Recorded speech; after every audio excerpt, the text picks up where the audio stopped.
Hi, and welcome back to the farm. I'm Rebecca here at Blue Stem Botanicals, and today we are going to take you through our cocktail, the Garden Disco. It is definitely a party in the glass with everybody invited. We're going to start this one in advance, so hopefully you're prepping for next week. What we're going to do today is make a cocktail, and then we're going to mellow it out by washing it in milk. Sounds crazy, I know, and I'm using a pea protein based milk, so it can be non-dairy or dairy, whatever your preference is. What we're going to count on is a little bit of curdle action.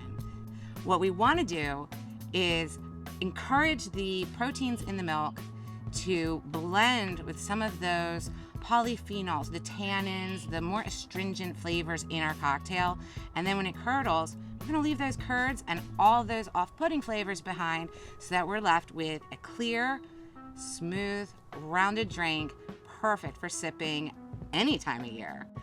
Now, for me, I'm going to work with strawberry juice. I had strawberries fresh from the market today, so I'm going to base my cocktail there, and some gin. I'm using Revivalist Gin. It's local to me here in PA, and it's got some great flavors in there. Their Summertide Expression is all about the florals, so it's going to work perfectly for my drink. Whatever you have at home on your shelf will probably work just as well too. I try to stick to a botanical one though, and keep it local. Before I even begin, I'm going to get my milk ready. It's going to take a minute, and I'm going to heat it up. I'm going to heat the milk to about 170 degrees. I'm using an instant read thermometer. I leave it right in my pot, and that way I can keep an eye on the temp. I don't want it to go too hot, but if it goes a little under, it'll probably be okay. I'm using the pea protein milk, and I'm just going to heat up a full cup. I'm only making one cocktail today, but this will work really well in my saucepan. Do whatever works for you.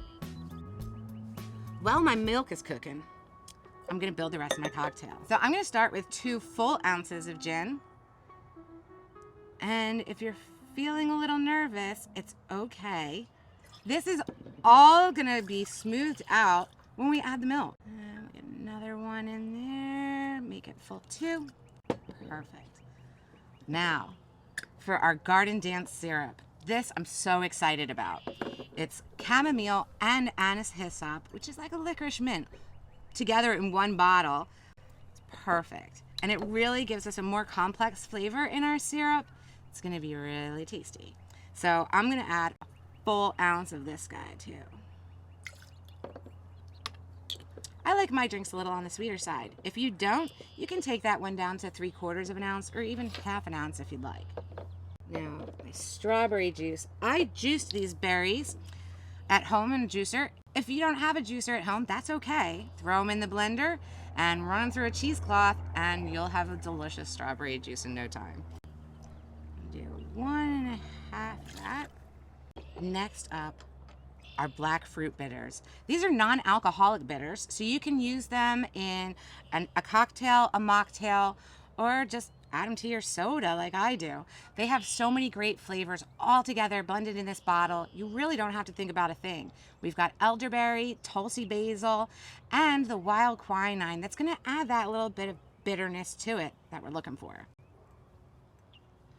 I'm going to do a full dropper, or in my case, 2 half droppers.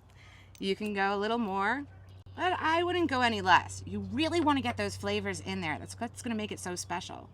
A little bit of lime juice. Now, lime juice is great in a lot of cocktails, but this one especially, because this is going to be the magic that makes the milk curdle and take away all those harsh flavors like the heat from the gin and tannins from the strawberries and other botanicals. So this is important. I'm going to do a half ounce of lime juice to start off with. Later, if my milk isn't cooperating, I can add a little bit more of this acid from the lime juice to pump up that curdling action. Now, check on the milk. All right, my milk is nice and warm. I think we're about ready. I'm going to transfer my warm milk to this bowl. Notice I'm not pouring it directly into the cocktail. And there's a reason for that. We want it to curdle, but we don't want it to curdle too fast. If we add the milk straight into the mix that we've already made, it'll happen really quick. And all of those flavors that we're counting on binding to the proteins in the milk, it just won't happen. It won't have time. So we're gonna put the milk in this bowl, and then we're gonna add our cocktail to that. Sometimes the order is important, and this is one of those times. Now I'm just gonna slowly add this in and just stir as I do it. And look at that. It's already starting to happen. I'm just gonna kind of give it a helping hand.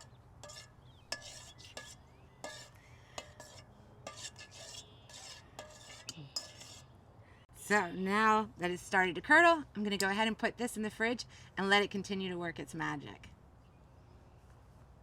All right, now we have this one's really great with all those wonderful curdles, collecting all those elements that we didn't necessarily want for this drink. You can filter it many different ways. I'm gonna use just a pourable bowl with a strainer lined with some cheesecloth. You could also use a vinyl mesh bag, a canvas bag, something just to remove all those curds. You don't want to mess with it too much though. We don't want to disturb them. They're doing that magic. And I'm just going to pour it through here. And here's where we have to get patient. That's going to take a minute. So I'm going to go ahead and put this away for now and let it work its magic and strain through. As you can see, the liquid is already starting to turn clear.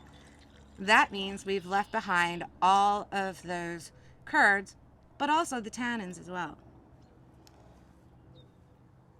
Once it's finished straining, your cocktail should look a little bit like this. No more creamy color from the milk, and hopefully no curds. It should be a see-through color, lightly tinted from whatever juice that you're using, strawberry in our case today, and have a nice finish to it. I think the best way to enjoy this one is chilled and served up. So I'm gonna go ahead and pour mine over some ice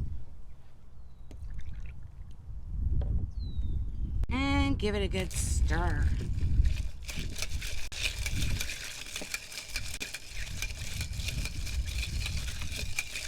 I can feel the outside of my shaker tin getting cold, so I know that the drink's getting cold inside too. Now, perfect glass for me for this one. Beautiful little coupe. Whatever you have at home though, obviously, sometimes I think a jelly jar works well too. And now I'm just gonna strain it off the ice. Serve it up. And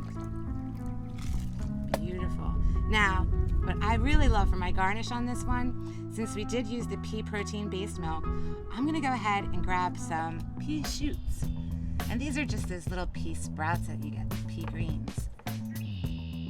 You can place them directly in the glass, but I like mine clipped to the side, just for a little pretty and a little aromatics. Aromatics brings us to the final ingredient for this cocktail, lemongrass hydrosol. This is really gonna tie it all together. I know you're thinking, what? Just a couple sprays? No, spray that whole glass all over there. And that lemongrass is really gonna bring out all the fruit and a little bit of the spice from our bitters and all those complex things from that wonderful garden dance syrup that I'm so excited to share with you. I hope yours came out as good as mine. It's delicious.